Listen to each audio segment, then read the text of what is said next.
Welcome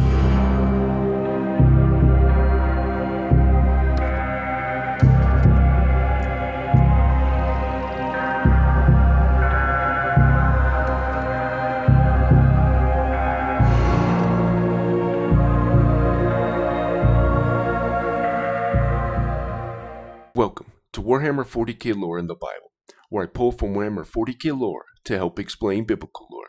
And today we're going to be going over Ra Endymion. But before we get into the video, take the wikis with a grain of salt, and I am not a lore expert. I also do a comedy series within the Warhammer 40k bulk gun game, and a React channel as well, so both of those will be in the description. And if I've earned a like and subscription, please consider doing so, as that is what helps push the video out there. Now, the way my content works is I do the Warhammer 40k lore first, then we get into the biblical lore, and then we round back to Warhammer 40k lore at the end. Alright, so let's go ahead and get started here. Ra Endymion was a custodian tribune of the ancient Legio Custodes, the elite bodyguard of the Emperor of Mankind, and close confidant of the Master of Mankind during the Great Crusade and Horus Heresy.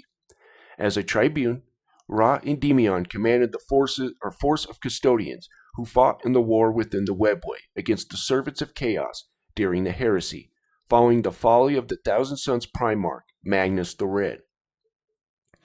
The Crimson King's use of forbidden sorcery to communicate with his father, the Emperor, in order to warn him of Horus's fall to the ruinous powers, shattered the wards of the Imperial extension into the Webway the Emperor and his servants had manufactured deep beneath the Imperial dungeons, which opened the way for the demonic legions of the ruinous powers to attempt to force their way into reality through the portal beneath the Imperial Palace.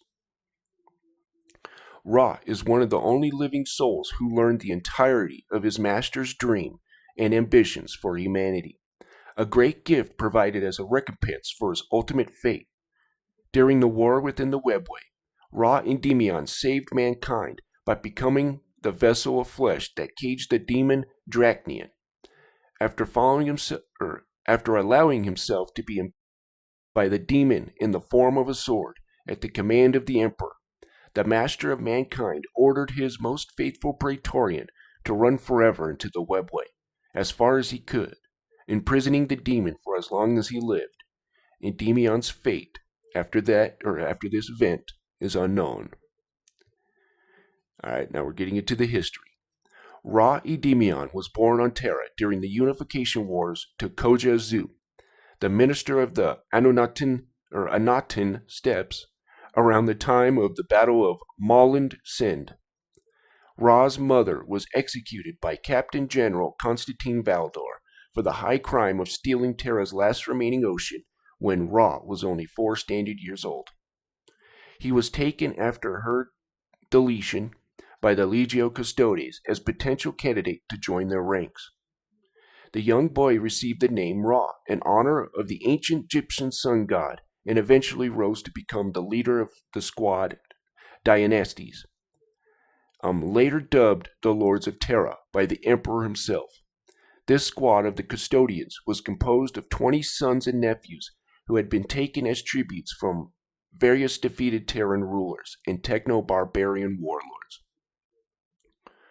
By the opening years of the galaxy-wide conflict known as the Horus Heresy, he had earned 871 personal names in honor of valorous deeds and was raised to the exalted rank of Custodian Tribune within the Legio Custodes. Following the Crimson King's folly, when Magnus the Red attempted to warn the Emperor through sorcerous means of Horus's corruption and eventually perfidy, the wards placed on the Imperial extension of the Webway deep within the Imperial Palace's dungeons were breached, which allowed the demonic legions of chaos to encroach upon the Emperor's palace. I'll learn to read, guys. One of these days I will. My goodness. 5 Terran years into the war, things began to go badly for the Imperial forces, as the never-ending mortal and demonic legions of chaos threatened to breach the sanctity of the palace's dungeons. With with the deletions of both tribunes, Kadai, Velikan, and Josak, Ra Endymion was given sole command over the custodians fighting the so-called war within the webway. When the derelict Adari city within the webway, known as Kalistar, named the impossible city by the Imperialis, fell to the demonic horde's assault. The emperor was finally able to leave the Golden Throne, following the sacrifice of 1,000 psychers in what became known as the Unspoken Sanction, in order to cover the retreat of the crippled imperial forces and to confront the demon Dracnian. In the final confrontation, the demon took the form of a Stone Age war chief, the first human to have taken another human's life, and the Neverborn impaled the emperor, claiming that it would be his death. But the emperor tore the demon, now in the form of a great demonic sword, from his body, and with armor boosted strength and powerful telekinetic force, hurled it from his grip at Ra. The sword impaled the custodian tribune, causing the demon to be bound within him. The tribune didn't demand any explanation or apology. Ra was born to serve, raised to obey, and chosen for the greatest illumination preceding the darkest duty. The sword quickly disappeared, for it was now bound within the custodian's body, caged within Ra's flesh. The demon within him could not be deleted. Not even the emperor himself, only imprisoned, as the last remaining imperial forces retreated from the imperial webway. The emperor ordered Ra to run deep within the myriad tunnels of the labyrinth dimensions as far as possible, separating the demon from his master, which meant another day that the Imperium would stand unbroken. Ra fled deep into the webway as his master's command, never to be seen again, his ultimate fate unknown. All right. So if you want to check all that out, so war gear, Custodes armor, of course, the Guardian spear. See if they should be this guy here. Okay. 2 Meridian swords. Let's see if yeah, it doesn't look like we're going to get pictures there. Oop. Okay. Misericordia. What the heck is that? Blade of Mercy. Okay. I should have looked at those. Anyways. So now we're going to get into the biblical side of things. Now, just to start, it's not going to be about this guy, but of course, I talked about the Assyrian, right? And how I believed he is Ra. And I'm going to show you that here. So, Isaiah 14. So, I'll show you this. Now, I'm not going to be talking about this guy. We're going to be talking about Michael, but I just want to bring this up. So, this is the Lucifer chapter, by the way, which makes you think, I wonder who Lucifer is. Could he be Osiris? And I know a lot, most Christians believe that Lucifer is Satan, but he's not. So, O Lucifer, son of the morning, right here, verse 16. That was verse right here. Let me show you. So, here's the Lucifer scripture, verse 12. Okay. Now let's go to verse 16. See what it says. They that see thee shall narrowly look upon thee, and consider thee, saying, is this the man that made the earth to tremble? Uh-oh. Lucifer is a man? I don't believe Satan is a man, right? Now, in Hebrew, it is Hillel ben Shahar. Shahar is a Canaanite god of the dawn. Okay? And the Assyrian is mentioned in the same chapter. Okay? So right here, let me show you this. Where is it? Okay. 21. Prepare the cutting for his children, for the iniquity of their fathers. They do not rise nor possess the land, fill the face of the world with cities. Right here. That I will break the Assyrian in my land and upon my mountains. there he is again, right? Remember I told you he's mentioned a lot in the Bible? Well, here he is again. Okay, and we're going to go even deeper into that. Right. I'm going to show you. So in Chinese mythology, right, you have this phoenix and the serpent, the dragon, right? Well, seraphim means the burning ones, and it also means fiery serpent. Okay? So these guys right here, seraphim. And as you can see, singular is simply the word that means fiery or bright. So we have these fiery dragons and phoenixes, right? Phoenixes are fire birds, right? But if you notice, they're also serpentine. You'll see them with slits in their eyes, right? And I'll bring this up later too, but you got to see this. So here's Gabriel. So Gabriel, one of the holy angels who was over paradise, and the serpents and cherubim. Huh. When is Satan ever, when are cherubim ever mentioned as serpents? Well, Satan's called the serpent, the dragon, right? So he's this. He is a seraphim. Satan is a seraphim, not a cherubim. Okay. Now that we got that out of the way. There. Isaiah 14:29. Rejoice not thou, whole Palestina, because the rod of him that smote thee is broken. For out of the serpent's root shall come forth a cockatrice, and his fruit shall be a fiery flying serpent, a seraphim. So this Assyrian guy is a seraphim. Well, what is Ra? Let me bring that up real quick.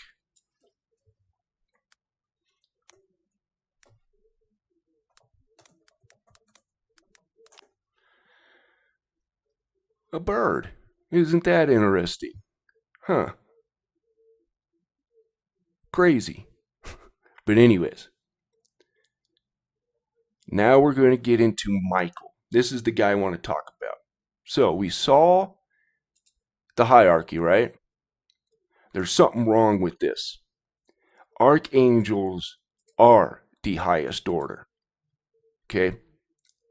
Archangels belong at the top, even above seraphim and cherubim, because as you saw, right, we have Gabriel, an archangel who's over paradise and the serpents and cherubim.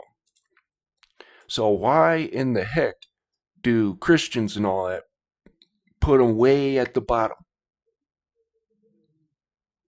I don't know why. I don't, but it's frustrating. All right. So Michael, in the Bible and in the Quran as Michael, one of the archangels, he is repeatedly depicted as the great captain, right? The leader of the heavenly hosts, and the warrior helping the children of Israel.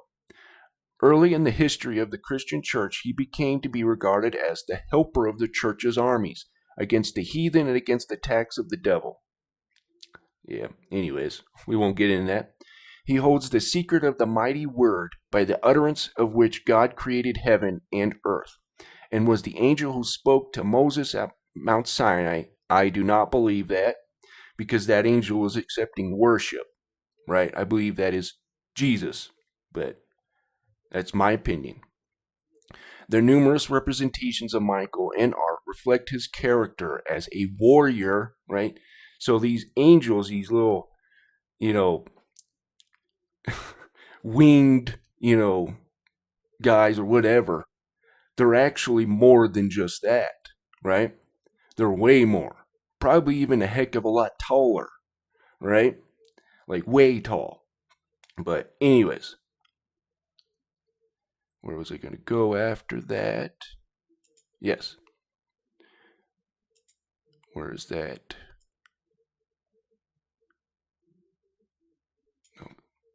Hold on a second, guys. I apologize.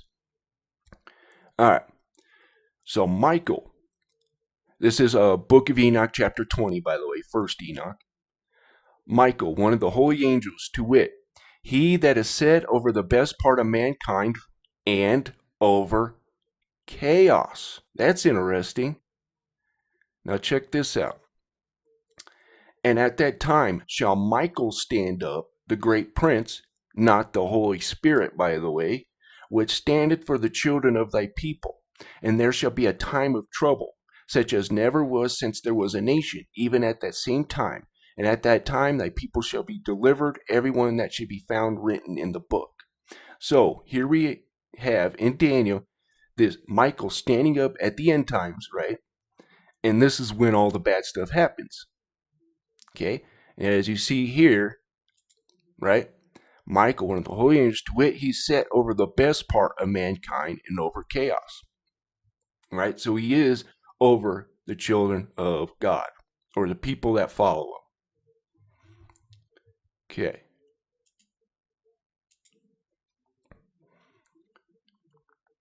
Hold on a second. Right here. So I want to show you that Michael is top dog, right? Because he's able to kick Satan's butt.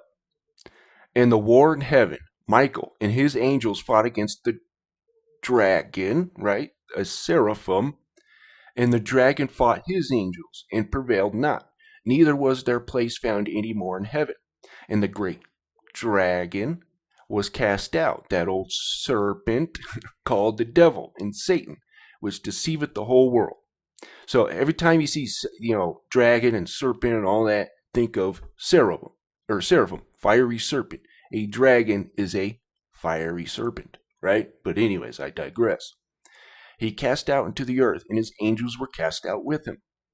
All right. So here's Michael kicking their butts, right? And again, archangels belong here. They're even more than the seraphim and cherubim, right? They're in their own place. They should be the highest order, right? And then you got these guys. And then, now, dominions, right here, thrones, are what you call the Ophana. They're the wheels within the wheels. They carry the throne and all that stuff, right? But anyways, that's not about that. So, let's move on here. We're going to see the battle that's actually raging on, right? So, Daniel 10:13. But the prince of the kingdom of Persia, this is the principality, right? This is that fallen entity over this region. You could say the god, right, of this region. Okay, but the prince of the kingdom of Persia withstood me 21 days. But lo, Michael, one of the chief princes, came to help me, and I remained there with the king of Persia. Now, you'll see later on that he goes, when he leaves, he says, I'm going to have to battle the prince of Grecia. So it's these principalities, these, you could say, chaos gods or whatever, right? The rulers of chaos. And now, we're going to see, just like Ra was able to commune with the emperor, so does Michael. So, and Michael, Uriel, Raphael, Gabriel, so these are all the archangels, right? And looked down from heaven and saw much blood being, poured upon the earth, and all lawlessness being wrought upon the earth. And they said one to another, the earth made with inhabitant cries for the voice of their cryings up to the gates of heaven. These are these portals, as we've learned. Anyways. And now to you, the holy ones of heaven, the souls of men make their suit, saying, bring our cause before the Most High. And they said, Lord of ages, Lord of lords, the throne of thy glory, unto all the generation of the ages. I missed a spot there. Anyways, oh well.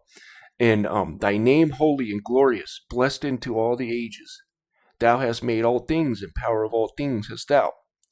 And all things are naked and open in thy sight, and thou seest all things. Nothing could hide itself from thee. Thou seest what Azazel had done. So Azazel, he's the one that taught war and all this stuff. And he's part of the Watchers that came down, mated with women, created all this weird stuff. Okay, now and who had taught all unrighteousness on earth, and revealed the eternal secrets which were preserved in heaven, which men were striving to learn. And Semyaza, to whom thou hast given authority to bear rule over his associates. And they have gone to the daughters of men and upon the earth, and have slept with women, and have defiled themselves, and revealed to them all kinds of sins. And the women have borne giants. Anyways, you get what's happening there. So Michael, Raphael, they're all talking to God. They're going straight to him, right? Now, we're going to see how much Michael meant to God, because only Michael and him know this. So, Daniel 10:21. Then saith he, Knowest thou wherefore I come unto thee? And now I will return to fight with, here it is, Prince of Persia, and when I go forth, the Prince of Grecia shall come. I should, sometimes my brain, man, it was right there. Anyways, but I will show thee that which is noted in the scripture of truth. And there is none that holdeth with me in these things, ready, but Michael your prince. So only God and Michael know this. Interesting. I always go too far, past where I'm, going, when I just need to stick to what I'm talking about at the time instead of bringing up something in the future. I apologize, guys. I apologize. Anyways. So, Jude 1:9. Yet Michael, the archangel, when contending with the devil, he disputed about the body of Moses, durst not bring against him railing accusation, but said to the Lord rebuked thee. So if you see here, he's contending with the devil. So they're always contending, fighting, and battling, right? And he's keeping out chaos. But in the end times, Michael stands up and basically leaves his post, and let's just say all hell breaks loose, right? Literally. Okay. So we have this Michael guy kind of in the raw position, right? Where he communes with, God. He goes to battle for God and stuff like that. And I know when I did the custodies way back when, I used the cherubims, but I would say they most represent the archangels, because they just don't guard the throne, right? They also go out and do these battles and stuff, right? They're the elite of the elite, right? And that's what an archangel is. So, anyways, now we're going to get into the custodian tribune. A custodian tribune is a senior ranking custodian of the Adeptus Custodes and a member of the custodian tribunate that stands directly below the captain general of the order in rank, and acts as his chief advisor and counselors.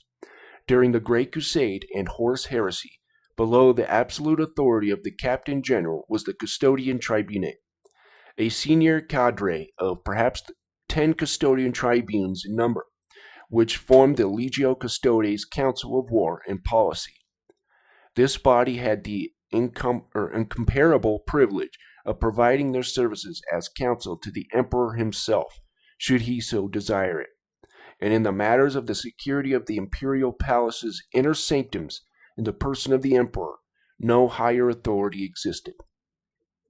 By the era of the 41st millennium, sadly, there were only 2 such positions that were still maintained by the Adeptus Custodes, though the rest of the custodian tribunate of senior shield captains still existed in an advisory capacity.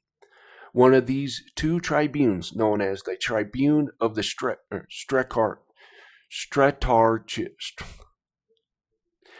Stratarchus, my goodness, served as the commander of all the cadres of custodians operating off of Terra and spread across the wider galaxy, taking the fights to the myriad enemies of mankind. The other served as the tribune of the Hatorian Guard, the personal companions of the emperor, who oversaw the security of the Sanctum Imperialis and the Golden Throne itself. All right there. Hopefully that wasn't too rough reading for you guys. My goodness.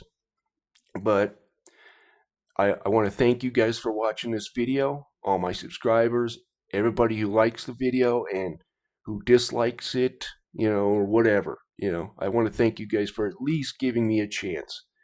And also, like I said at the beginning, my two other channels will be in the description. So if you want to check those out, and my React channel, I mostly react to Warhammer 40k lore content. Mostly. There'll be other stuff, but mostly Warhammer 40k lore. Alright. But anyways, guys, thank you, and you guys have a wonderful day.